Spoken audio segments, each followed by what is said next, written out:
आप सभी को मेरा नमस्कार है। आज हम जो मैट्रिसेस पढ़ा रहे थे, मैट्रिसेस का सेकंड लेक्चर्स लेने जा रहे हैं।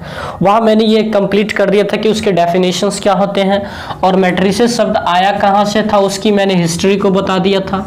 सबसे पहले मैंने उसकी हिस्ट्री को बताया था, फिर उसके डेफिनेशंस को मैंने दिखाया था। उसके डेफिनेशंस के बाद मैंने आपको बताया था कि एलिमेंट को कैसे पहचानते हैं, एलिमेंट को कैसे पहचानते हैं। फिर उसके बाद मैंने उसके ऑर्डर को बता दिया था। ऑर्डर को बताने के बाद सारी चीज़ मैंने बता दी था। और आज इसका हम बताते हैं कि बेसिकली ऑर्डर क्या होती है, फिर एलिमेंट कैसे जानते हैं, और यहाँ एक प्रूफ के साथ हम इसको देखने का कोशिश करते हैं। तो आइए सबसे पहले मैं इन चीज़ों की चर्चा कर लेते हैं। ये एक मैट्रिसेस अपने पास मान लीजिए दिया हुआ है। इसमें एलिमेंट क्या है, 1 2 3 4 1 2 4 1 6 4 3 2 2 3 4 3 ये दिया हुआ एलिमेंट्स अपने पास। ये एक मैट्रिसेस दिया हुआ है जो एक ब्रैकेट के अंदर बंद हुआ है। तो हम यहाँ पे ये कह सकते हैं कि जितने भी यहाँ पे दिख रहा है आपको नंबर, इन सारे को कहा जाता है एलिमेंट्स कहा जाता है। क्या कहा जाता है? एलिमेंट्स कहा जाता है।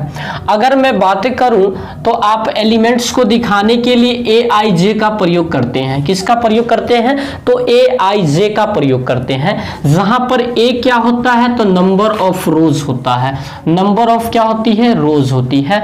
और J क्या होती है तो नंबर ऑफ कॉलम होती है, नंबर ऑफ क्या होती है? कॉलम होती है। यानी वर्ग ये जो होता है पंक्तियों की संख्या होती है, और कॉलम का मतलब क्या होता है? स्तंभों की संख्या होती है। जैसे मैं बातें करूं तो ये आप देख रहे हैं, यहाँ पहली है, फिर दूसरी है, और ये तीसरी पंक्ति है।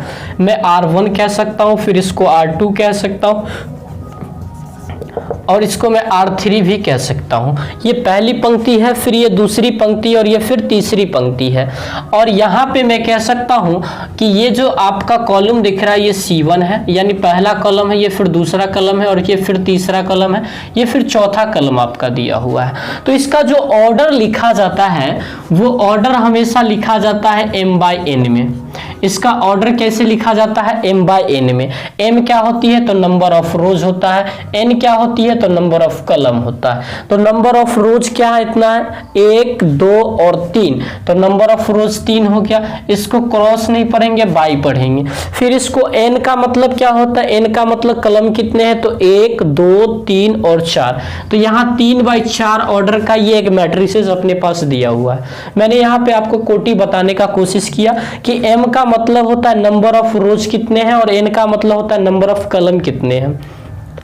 तो आपने यहाँ पे देखा 1 रोज 2 रोज और 3 रोज हैं, और यहाँ पे कॉलम कितने हैं तो 4 कॉलम है। यहाँ पे 1 2 3 और 4। तो इस मैट्रिसेस की जो कोटि हो गई वो M/N यानी 3 कितना हो गया? 4 का कोटि हो गया। 3/4 यानी ये कोटि हो गया। अब इसी कोटि को जब मल्टीप्लाई कर दिया जाता है, यानी 3 को 4 से मल्टीप्लाई 12 आ जाएगा, तो इसके अंदर एलिमेंट्स कितने हैं, इसके अंदर एलिमेंट्स कितने हैं वो आपको पता चल जाएंगे। इसके अंदर एलिमेंट्स कितने हैं वो आपको पता चल जाएंगे।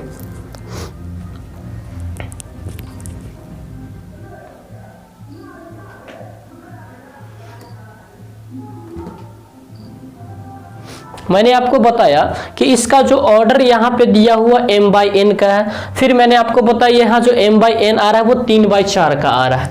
अब यहाँ पे मैंने आपको बताया कि जब 3/4 यानी 3 को 4 से मल्टीप्लाई आप कर दोगे तो यहाँ पे 12 आएगा। यानी इसके अंदर एलिमेंट्स कितने हैं तो आप कहेंगे 12 एलिमेंट्स हैं। तो सबसे पहले मैं इसको अगर आपको बताऊं इस मैट्रिसेस में कि ऑर्डर कितना है, तो ऑर्डर का मतलब होता है कोटि। ऑर्डर का मतलब क्या होता है? कोटि। तो इस मैट्रिसेस का ऑर्डर के मतलब भैया साहब कितना हो जाएगा? 3/4 का ये मैट्रिसेस है, 3/4 का मैट्रिसेस है। फिर इसमें नंबर ऑफ एलिमेंट कितने हैं? नंबर ऑफ एलिमेंट कितने हैं मतलब नंबर ऑफ एलिमेंट का मतलब होता है अवयवों की संख्या कितना है, तो 3 को 4 से आप मल्टीप्लाई करके 12 कहेंगे। चलिए इतनी बात आपने समझ लिया। उसके बाद हम यहाँ पे कह सकेंगे क्या कि अगर आपसे पूछा जाए कि A11 क्या है, सबसे पहली बात आप यह ध्यान रखेंगे कि कैपिटल A अगर लिख रहे हैं तो एक आव्यूह को डिनोट कर रहा है, और स्मॉल a लिख रहे हैं तो इसका मतलब हो रहा है आव्यूह के अंदर का जो एलिमेंट है उसको हम डिनोट कर रहे हैं। तो A11 का मतलब क्या हुआ कि वैसा एलिमेंट जो पहले का मतलब एक का मतलब क्या, जो नंबर ऑफ रोज यानी पहला रोज का होना चाहिए, फिर पहले कॉलम का होना चाहिए। तो पहला रोज ये है, पहले रोज ये है और फिर पहला कलम ये है, यहाँ पे कटअप लग रही है तो 1 हो जाएगा इसका आंसर। तो फिर मैं आपको बता देना चाहूंगा ये A11 क्या हो जाएगी आपका 1 हो जाएगा, फिर A12 क्या हो जाएगा ये हो जाएगा। तो इसको अगर मैं जनरली ऐसे लिखना चाहूं तो मैं इसको सजा के ऐसे लिख सकता हूं, as we can write this question, इसको मैं ऐसे लिख सकता हूं चलिए पहले लिखना है रोज फिर लिखना है कलम, तो एक तो रोज हो गया, फिर यहाँ पे आएगा दूसरा रोज हो जाएगा, फिर यहाँ पे तीसरा रो हो जाएगा। ए का मतलब एलिमेंट के लिए हम प्रयोग कर रहे हैं, ये पहला रोज हो जाएगी, फिर दूसरा रोज और तीसरा रोज, और यहाँ पे पहला कलम आ जाएगा, फिर ये पहला कलम, ये पहला कलम, ये A1 और इसके बाद ये कैमा कलम हो जाएगा, दूसरा कलम हो जाएगा, A2 उसके बाद दूसरा कलम, A3 इसके बाद दूसरा कलम, इसके बाद यहाँ पे A11 का चलिए A13 A14, चलिए इसको इधर ही कर लेते हैं, A14 हो जाएगा। यानी पहला जो पंक्ति है उसके पहले स्तंभ, पहला पंक्ति दूसरा स्तंभ, पहला पंक्ति तीसरा स्तंभ, पहले पंक्ति चौथे स्तंभ, चलिए दूसरा पंक्ति पहला स्तंभ, दूसरा पंक्ति दूसरा स्तंभ, और दूसरा पंक्ति तीसरा स्तंभ, दूसरा पंक्ति चौथा स्तंभ। अब चलिए यहाँ पे तीसरा पंक्ति पहला, तीसरा पंक्ति दूसरा, तीसरा पंक्ति तीसरा स्तंभ, और तीसरा पंक्ति चौथा स्तंभ, यहाँ पे एलिमेंट्स हो गया। अब मैं आपसे A23 पूछूं तो A23 आपका कौन हो जाएगा, ये हो जाएगा।